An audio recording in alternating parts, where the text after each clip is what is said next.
ശ്രീ സജിത് പരമേശ്വരൻ, അങ്ങ് നേരത്തെ പറഞ്ഞതിൻ്റെ ഒരു ചെറിയ വിശദാംശം കൂടി. ഈ തോട്ടപ്പള്ളി ഹാർബറിൻ്റെ ഷട്ടറുമായി ബന്ധപ്പെട്ട് അങ്ങ് ചില കാര്യങ്ങൾ പറഞ്ഞു. ആ ഷട്ടർ ഉയർത്താത്തത് ഈ കരിമണൽ ഒലിച്ചു പോകുന്നത് കൊണ്ടാണ്, അതിൻ്റെ പിന്നിലുള്ള വമ്പൻ കൊള്ള ലക്ഷ്യമിട്ടാണ്. ഈ കഴിഞ്ഞ ദിവസം സജി ചെറിയാൻ പറയുന്നത് കേട്ടു, ആ തോട്ടപ്പള്ളി ഹാർബർ എല്ലാം കേടാണ്, ഷട്ടറെല്ലാം കേടാണ്, അതെല്ലാം പൊളിച്ചു പണിയണമെന്ന്.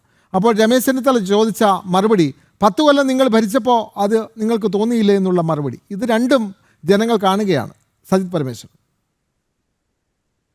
അതായത് കാലപ്പഴക്കം ചെന്ന ഒരു സംഭവമാണ് ഈ തോട്ടപ്പള്ളി ഷട്ടറുകളിൽ.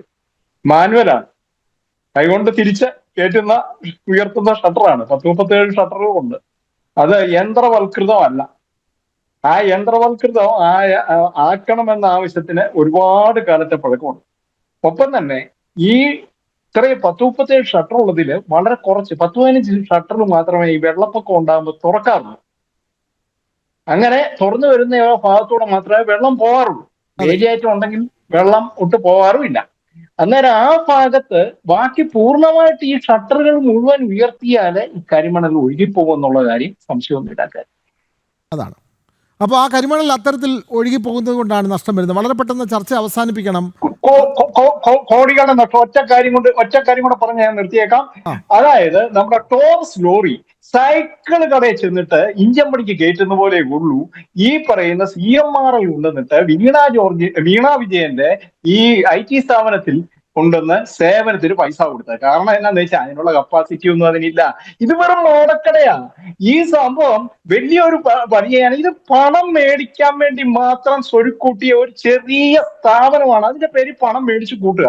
വേറെ ഏതെങ്കിലും ഒരു കമ്പനിക്ക് ഇവർ സേവനം നടത്തിയിട്ടുണ്ടോ എന്ന നൽകിയില്ല എന്നുള്ള വിവരങ്ങൾ പുറത്തു വരും. ശ്രീ റംഷാദ്, വളരെ പെട്ടെന്ന് ഈ പറഞ്ഞ വിഷയങ്ങളല്ലാതെ ഈ വീണ വിജയൻ സേവനങ്ങൾ നൽകിയില്ല, അതുകൊണ്ട് പണം എന്തിനു വാങ്ങി എന്നുള്ള ആക്ഷേപത്തിൽ മാത്രം ഒതുങ്ങി നിൽക്കുമോ ഈ ED അന്വേഷണം? അല്ല, അത് ED ആണ് ഏതൊക്കെ രീതിയിലാണ് ഈ വിഷയത്തെ അന്വേഷിക്കേണ്ടത് എന്ന് അവർക്ക് തീരുമാനിക്കാം. ഇതിനകത്ത് ഏതെങ്കിലും രീതിയിൽ കോൺഗ്രസ് നേതാക്കൾക്കോ മറ്റോ നിങ്ങൾ പറയുന്നത് പോലെ പങ്കുണ്ടായിരുന്നെങ്കിൽ ഈ നിമിഷത്തിനകം എന്തുമാത്രം കോൺഗ്രസ് നേതാക്കളെ വേട്ടയാടുമായിരുന്നു എന്ന് നമ്മുടെ പൊതുജനത്തിന് നല്ല ബോധ്യമുണ്ട്. ഞാൻ പറയുന്നത് മുഖ്യമന്ത്രി ആയിരിക്കെ അദ്ദേഹത്തിൻ്റെ മകളാണെന്ന സ്വാധീനം ഉപയോഗിച്ചുകൊണ്ട് മാത്രമാണ് CMLR വീണ വിജയന് ഈ രീതിയിലുള്ള ഒരു തുക കൈമാറിയിട്ടുള്ളത്. അതുകൊണ്ട് തന്നെ അത് കടുത്ത സ്വജനപക്ഷപാതമാണ്, അഴിമതിയാണ്. ആ പാപക്കറയിൽ നിന്ന്, അധികാരവും പണവും തമ്മിലുള്ള ആ അന്ധമായ അവിശുദ്ധ കൂട്ടുകെട്ടിൽ നിന്ന് ഒഴിഞ്ഞു മാറാൻ പ്രതിപക്ഷ നേതാവായിരിക്കെ അധികാരം നഷ്ടപ്പെട്ടാലും CPM-നോ പിണറായി വിജയനോ സാധിക്കില്ല എന്നാണ് പറയാനുള്ളത്. ശ്രീപത്മനാഭൻ, നമ്മൾ ചർച്ച അവസാനിപ്പിക്കുകയാണ്. ഒറ്റ വാക്കിൽ ED അന്വേഷണം അവസാനം എത്തി നിൽക്കുക വീണ വിജയന്റെ അറസ്റ്റിലായിരിക്കുമെന്ന് അങ്ങ് കരുതുന്നുണ്ടോ? അതെന്താ പറയാ, നമ്മള് ഒരു അന്വേഷണ ഏജൻസിയുടെ അന്വേഷണത്തെ പറ്റി, പ്രത്യേകിച്ച് കേന്ദ്രം ഭരിക്കുന്ന പാർട്ടിന്റെ പ്രതിനിധിയായ ഞാൻ എന്തെങ്കിലും പറഞ്ഞാൽ അത് അനൗചിത്യമാവും. ഞാൻ പറയുന്നത് നമ്മള് ഒരു എന്താ പറയാ, നിയമപരമായ കാര്യങ്ങൾ നടക്കട്ടെ, നിയമം പറയുന്ന രീതിയിൽ കാര്യങ്ങൾ നടക്കട്ടെ. ഒരു നിരപരാധിയെയും പീഡിപ്പിക്കപ്പെടേണ്ട പാടില്ല, എന്നാൽ ഒരു കുറ്റവാളിയും രക്ഷപ്പെടാനും പാടില്ല എന്ന രീതിയിൽ കാര്യങ്ങൾ നടക്കട്ടെ എന്നും മാത്രമേ ഇതിൽ പറയാനുള്ളൂ. രാഷ്ട്രീയ പകപോക്കലിനൊന്നും വലിയ അർത്ഥമൊന്നുമില്ല. കാരണം CPM BJP സംബന്ധിച്ചിടത്തോളം ഒരു എതിരാളിയൊന്നും അല്ലല്ലോ. അപ്പൊ അതിനൊന്നും വലിയ അർത്ഥമൊന്നുമില്ല.